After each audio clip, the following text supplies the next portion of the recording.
Heads up, you're listening to Fresh Cut, hosted by renowned golf superintendent and sought-after course consultant, Tim Barrier. Every week, Tim and his team pull back the curtain with guests to dissect the details and stories of how the PGA and LPGA prepare courses for tournaments. Don't worry, we won't leave you in the rough or sunk in the drink.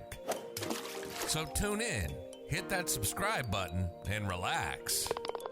And now, here's Tim and Matt Palmquist on the Tee Box with this week's guest.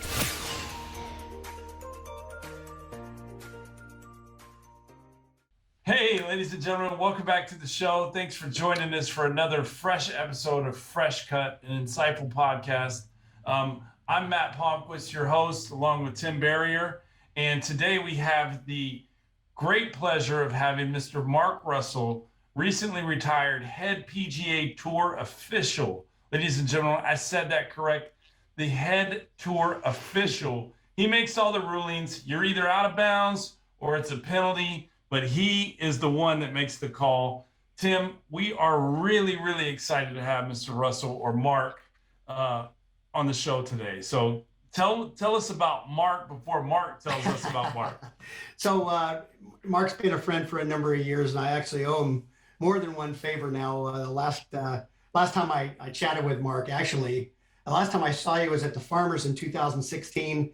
I think the last time I talked to you was probably 2017, when you were so gracious as to get me and a few of my buddies out at your wonderful golf course there in Orlando, Orange Tree Golf Club. By the way, I did not hit one driver on that track because it is one tight piece of property, and you really have to hit your golf ball straight. But I know there's a lot of tour professionals that play out of Orange Tree Golf Club. But that was really the last time that Mark and I, had a chat. It's been quite a few years, but I gave him a ring, and I know the U.S. Open just concluded. And Mark, thank you so much for being here with us today. We're just grateful. I know I'm grateful. I think Matt is too. The U.S. Open just passed, and I know you were here, but now you're in Hartford. Can you tell us about this last journey you've had for the last week or so? Well, yeah, we were at the Open at Torrey Pines. What a great venue that was, and what a great championship it was. But this next week, we came to back east to Hartford, Connecticut, to a tournament that's been going on a very long time, the Travelers Championship here at TPC River Highlands. We got an excellent field, and we're looking forward to a great week. But the U.S. Open was great. What a fantastic golf tournament. I was kind of amazed when they made the turn down there, how many guys kind of went south down there at 11, 12, and 13. Yes. And the only two guys left standing was Louis Oosthuizen and John Rahm. Mm-hmm. It made for big theater, I'll tell you that much. Hey, I got a quick question for you before we get to kind of my main questions. And that was on the fourth hole with all the paragliding going on. I noticed in a couple of golf shots, a couple of those paragliders almost came out over the green there on the fourth hole. Now, maybe it was just a trick of the cameras. But did you guys have a chat with that group down there at the Paraglider Center to tell them and ask them, try to stay out of the golf venue?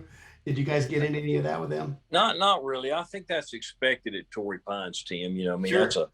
That's a kind of a signature of that place. And I don't think anybody said anything. And I agreed. Several times they looked very close there, but they weren't. And I think the players kind of enjoyed that, to tell you the truth. I have a question for you, Mark, and this is, I'm the local hack on the show.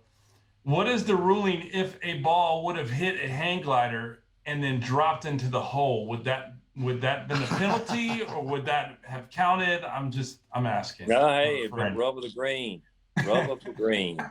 Is that still considered an outside agency with the new rules of golf? What do they call that now? It would be it's referred to as an outside influence now. Outside influence, not agency. Used to be called an outside agency. If there was nothing done to, the outside influence was trying to have influence on the ball, it just struck it and bounced wherever it went, it would be in play. Right. Sort of like hitting a tree then, correct? Yeah. Well, like hitting a tree. Let's say you hit over there and you hit some golf cart or somebody that was picking up trash and it bounced back into the fairway. Ball's just in play.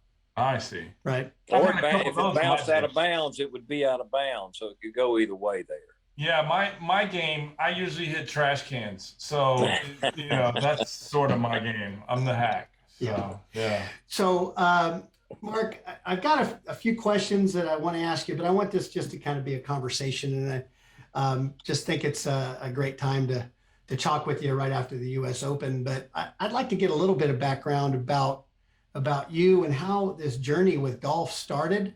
I mean, we kind of know now that it's ending because you're finally decided after maybe more than 40 years as a PGA Tour official to finally retire with Slugger White.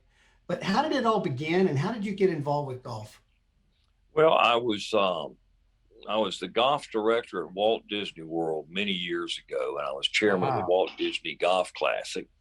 And I got to know all the guys through the Disney Golf Classic. And when Clyde Mangum called me up one day, and God rest his soul, asked me if I would be interested in being on the rules committee for the PGA Tour. That was in 1980. And when I started in 1980, there were 26 employees, and Wow.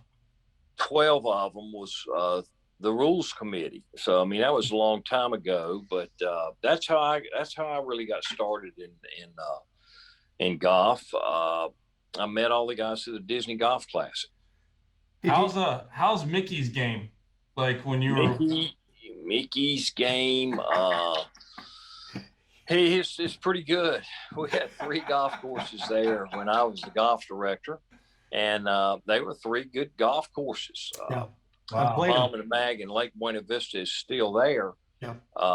But it's changed a little bit. There's a couple other golf courses they built there, but that's a great golf complex, Walt Disney World. Right. Fantastic. Well, so Mark, your journey with the game itself, did you play in high school? Did you play in college before you got to the Disney properties? I know you're from North Carolina, Kannapolis, North Carolina, just north of Charlotte. My family's actually also from North Carolina. I was born there myself. Is there another background component of your golf that reaches all the way back to Kannapolis? I grew up playing all sports, but I played golf because my dad was a pretty good player, and he turned me on to playing golf as a kid. So, I played golf, in the spring and summer. My football coach couldn't believe wasn't going to run track, but there's no way I'm running track when you get out of school, go play golf. Are you kidding me? Sure. So that's what I did. And I played golf at Elon too.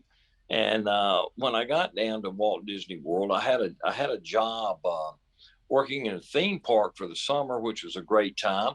But then when it came time to go back to school, I've been going to school for 16 years. I worked on a deal. I got transferred over to the golf resort there at Disney, and I became the golf director. And then I ultimately got on the PGA Tour as on the rules committee, and it's been a fantastic ride for me. I mean, it's so fortunate and blessed to have a career in golf like I've had. Was Dean Beam the commissioner in 1980? Dean Beam was the commissioner. He sure was. Sure. And what was your relationship with him like? I know my relationship with Dean was very good. I mean, I still have a good relationship with him today. Every time I see him, we have a great conversation. Dean was a player. Dean won a golf tournament out here, and smart man. He's the one that came up with all the TPCs, the golf courses that for the spectators. Sure. And there's not a better viewing golf course in the world than the TPC Sawgrass in Ponte Vedra Beach. Right. Home of the Players Championship. That stadium setup definitely can't be beat. I think he was a visionary, and he really saw the numbers that were going to come to this game. And speaking of numbers, we've talked about in our last show what COVID has done for the game of golf, and what it's done for the excitement of the game of golf, getting people involved. And so are you seeing a resurgence in the tour with Phil winning and just the excitement of the game? I mean, the year that you're deciding to leave it, looks like it's really starting to really fire back up again after this COVID pandemic is ending. Well, it's always been extremely popular, but with the COVID, And, the safest place you could be on would be on the golf course. It turns so many people onto the game I agree. that, it's going great. You can't hardly get equipment now. The order of equipment is hard to get. It's in such demand. So that's great for golf. Golf in a huge resurgence, and let's hope it continues. When they had the NBA bubble down at the Disney complex, we were talking earlier, that every day they had 2 hours of tee times blocked for the players and the coaches on a different course every day. It would rotate. And I understand down there that so many NBA players got turned on to golf because there's really nothing else to do. And the guys that could play would take them out, and it turned a lot of those guys on to golf that had never played golf before.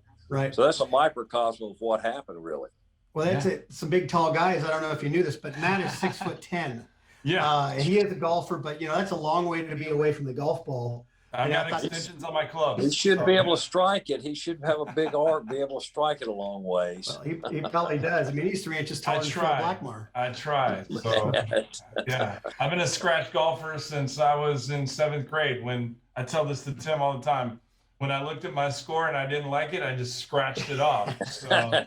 You could hit the jumper from the corner, though, couldn't you? Yeah, I can hit a jumper from the short corner. I can hit a jumper. Yeah. There you go. Maybe not a sand trap. I can't hit a driver. I can't do that, but so. We'll refer to those as bunkers. No sand traps, bunkers. Bunkers. Yeah, I've been working on him a little bit. We gotta get his nomenclature down, that's for sure. Thank you very much. So I have a question for you. Certainly. In your vast experience, you're looking to retire, 40 years, right?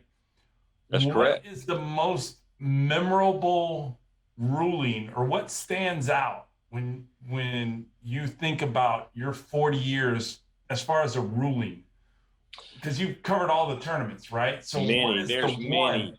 But one that stands out to me was with KJ Choi at the Players Championship. I guess it's been about 8 or 9, maybe 10 years ago, but he's coming down the stretch and he's right in the hunt, maybe leading by 1 or tied. And we get the word that his caddy is using something to figure out which way the wind's blowing.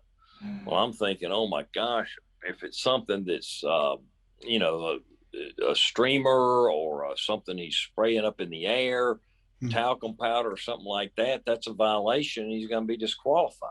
Wow. So, he comes in, he's tied with David Toms at the end. And before he signs his scorecard, I have to go in there and talk to him. And if he doesn't give me the right answer, he and his caddy is going to be disqualified, and it's going to rock the golf world. No one's aware of this.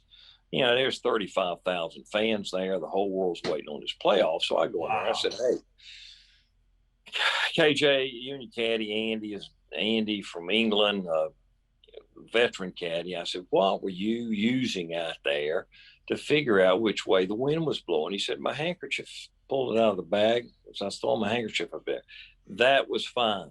If you and I were playing golf, Matt, and I pulled the scorecard off the cart and threw it up in the air and see which way the wind was blowing, that would be fine. But I could not hang a stringer on the cart and leave it there to see which way the wind was blowing. It would be something to be artificial. So that you're talking about a stress level and talking about your heart rate getting up. Wow. But then we went on, and KJ won the playoff there and won the Players Championship, and everything was fine. But there's situations like that. I've referred to it as an airline pilot. Hours of boredom, moments of terror. Yes. That's a fantastic story. Thank you. I think combat has also been described that way. Lots of boredom once in a while. There's a lot of terror going on. So Mark, you've developed a lot of friendships in the game of golf over the years, and you got a lot of tour players that you've seen come and go. And there's some guys that are still hanging around.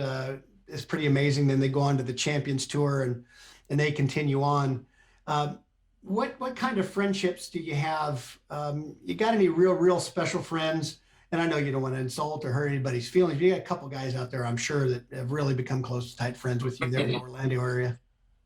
Well, Matt, Tim, it's a gentleman's game, and there's so many great guys involved in the game of golf. But I mean, last week at Torrey Pines, I ran into Dean Wilson, who I hadn't seen in about 12, 15 years. I ran into John Chafee, who I haven't seen forever.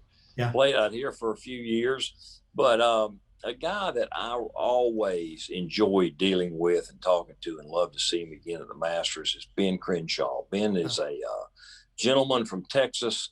He's a golf historian. He's a golf course architect, and I always love talking to Ben, about what he's got going on and how he thinks about the state of the game at the time. Right. But great guy, Ben Crenshaw. I really miss him, and I tell those guys all the time. I remember telling Raymond Floyd years ago, I said, Raymond, I really miss you out here. He said, well, I miss you too, Mark. Miss all the guys out there, but us champion tours are like picking up money off the ground for me, so I have to stay out here on this champions tour. Well, there's another North Carolina product, isn't he? That's exactly right. That's exactly Raymond. Ultra intense on the golf course, but an absolute gentleman off. Yeah. Well, so, you hear stories about Ray Floyd and Trevino too. They've got kind of a hustling background. How they got their teeth cut in the game, and they were gambling for money that they didn't have, and they had to win. It forced them to win. I don't know if any of those stories are true, but that's what I've heard. I'm sure they're true. I've heard Trevino say before. There's nothing like pressure. Right? Playing for $100 and you don't have any money in your pocket. Yeah. I have a Lee Trevino story for you. My dad is a retired Marine Corps officer, and his last station was right here at Camp Pendleton. I live in Oceanside, California. And my dad remembers seeing Lee Trevino in the very early 1960s, before he was on the tour, and it might have been the mid-1960s, when he was a Marine, and he was on the first tee with a Coke bottle. Remember those big Coke bottles? They used to sell Coca-Cola with a big, heavy bottom to them. And he was taking money off young Marines by out driving them with a Coke bottle. He'd put it as high on the tee as he could, and he'd pound it 200 yards right down the middle. And the Marines just were nervous because they just saw this happen. They just hit it sideways. And so he was making $5 bets here and there just for the Coke bottle. So, you hear those stories about those guys that they had to win because they didn't have any money in their pocket. So interesting things going on with tour guys, that's for sure. Now, let me ask you, do you get to enjoy the game? I mean, obviously you've been in Hartford all week, and then you were at the Open last week here in San Diego. But do you ever get to take a couple of hours and enjoy the course and play, or is it grind once you land and then off to the next city? Well, Matt, it's not really my priority to play the golf course, but before the U.S. Open, I did go out to Los Angeles a few days early and played at Bel Air and played at Riviera with some friends of mine.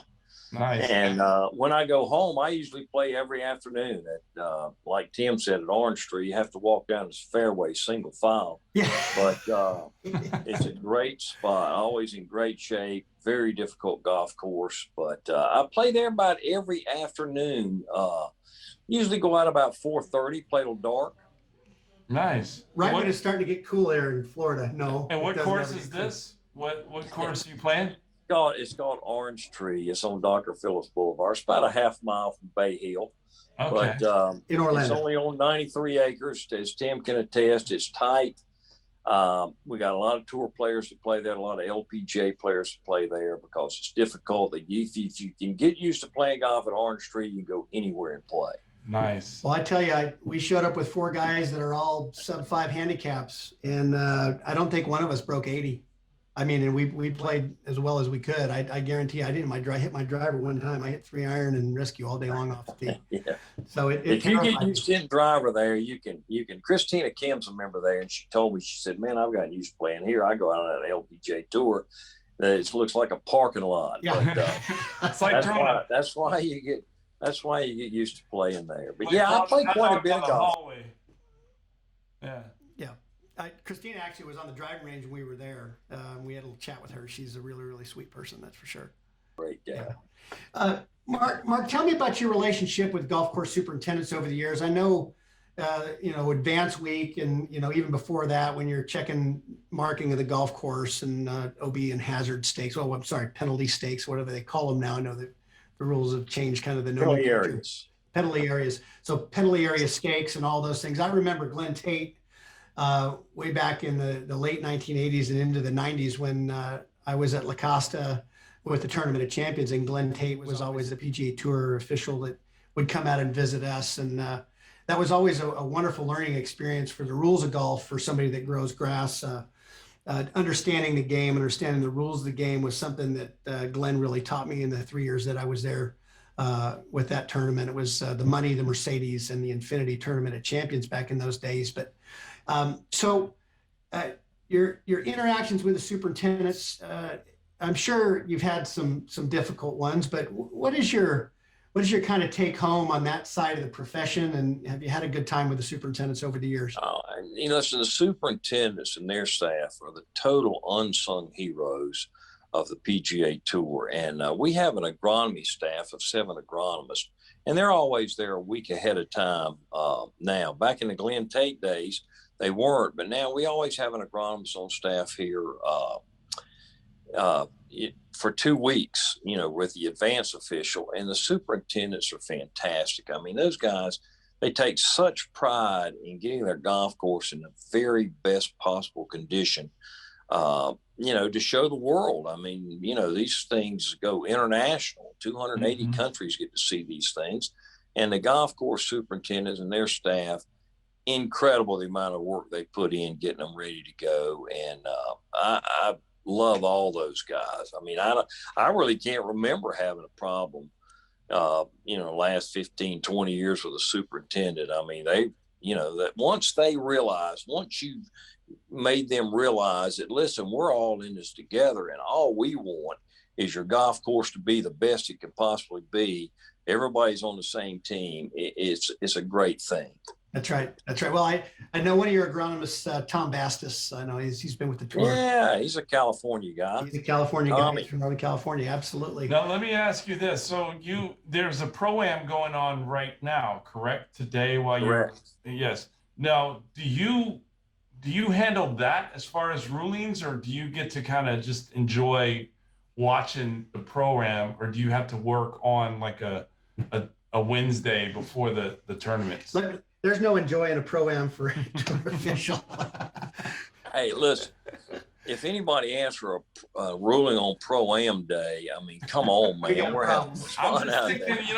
What comes to my mind is like Charles Barkley, guys like that, Tony Romo's, those guys. So yeah, well, look, pick it up. You got partners that can help you out. But no, we the Pro-Am's a fun day. The players really enjoy that, and they play with 3 amateurs, and it's a great way. And the most awesome thing about golf too is golf is the only game you can do that. You can't play tennis with a professional tennis player. You can't play football in the NFL with those guys, but you can come out and play golf and actually compete. With the handicap system in a great game of golf. And that's one reason that these corporations want to be involved with this. The Travelers people bring their clients in here from all over the country, all over the world for that matter, to play golf with these guys today. And it's a great thing. That's one reason that golf is, it's so popular. The Pro-Am situation on the PGA Tour. It's a great thing. Yeah. And another thing about the PGA Tour too, people don't realize, but PGA Tour is a nonprofit. I mean, we've raised $3 billion for local charities. I mean, these golf tournaments mean so much to these communities. It's incredible. And the Pro-Am is a huge part of it. Right. Wow. Well, so now you're at the Travelers this week, and I know the tour players really like the Travelers. They like playing there in Hartford. What's the attraction, do you think, there with the Travelers? Well, they really like this golf course. This golf course is really a good test. They shoot low scores here, but you got to hit good shots. You got to fit it in there. Here's the finishing holes are very exciting here. The 15th hole is a drivable par 4 that is designed for that. The very back of the tee is like 340 yards. So, you can drive it on the green, but there's water left. It's a risk reward situation. And it's a very exciting hole. 16th hole is an excellent little par 3. 17 is very difficult. and 18 also. So it's some great finishing holes, and the players really enjoy it here. Now, here's where Jim Furyk a couple of years ago shot 58. 58, I was going to say. The greens have to be perfect, Tim, as you well know, to shoot 58. They have to be perfect. There can't be any wiggle in that ball at all. And you have to hit in the center of the hole, and that's the other thing. You know, these guys hit the center of the hole, and, you know, most average golfers are around the edge of the hole, and they're, you know, generally not going to go in. When the greens are that fast, you know, anything over 12 feet, you really have to hit a good component of the center of the hole. That's right. Sure. So, that's exactly right. In these greens here are in such good shape. If you get it started on the correct line, it will hold its line. And if you get it going, now listen, there's a lot of guys that shoot 70, there's a lot of great players that shoot 74, miss the cut, but the guys that win this tournament go low. Right. And the players have that mentality, knowing to be successful here, that's what you have to do. Sure. Well, sure. Speaking of being successful, Mark, thank you so much for joining us today. And I congratulate you on a successful 40-year career. And I wish you the best in retirement. And Tim, I mean, it's a passing of the torch, right? I mean, he's been around decades. So Well, he has, and you know, I think it's going to be time to stop traveling and hunker down a little bit and play some more golf at Orange Tree Golf. at Orange Tree. Yep. And if you right, want to meet, the guys that are taking over for me and Slugger, we hired them, and it's left in good hands. Gary Young's going to do a great job. Yeah. We got a great staff here, and I'm not going to be sitting around all the time at home. I'm working on a golf sitcom. That's the reason I went to Los Angeles early. Okay. I'm working on a funny golf show around the golf course. Wow. So, you know, it's in the developmental stages, but I think hopefully that's going to keep me busy for a while. And I feel like that'd be my contribution to the game. Also, have a funny show to make people laugh and turn some more people on to the great game of golf. That'd be amazing. If we can help you promote it, please, you know my number. Yeah. You got it, guys. I'll do that. Next time you're in San Diego, please stop by the show, and we would love to have you on in person. So you got it. You got it, guys. Hey, I can't tell you how much I enjoyed being on today. Well, thank you. Thank you. We enjoyed it as well. Mark Russell, God bless you, sir. Thanks for coming on. Thanks, guys. Okay. Take care, Mark. Bye-bye. God bless. Thank you. See ya. Thanks for listening to Fresh Cut. Tune in next week for another amazing guest. And make sure you like, share, and subscribe. And if you're playing the great game of golf today, fill in those divots and stay on the cart paths.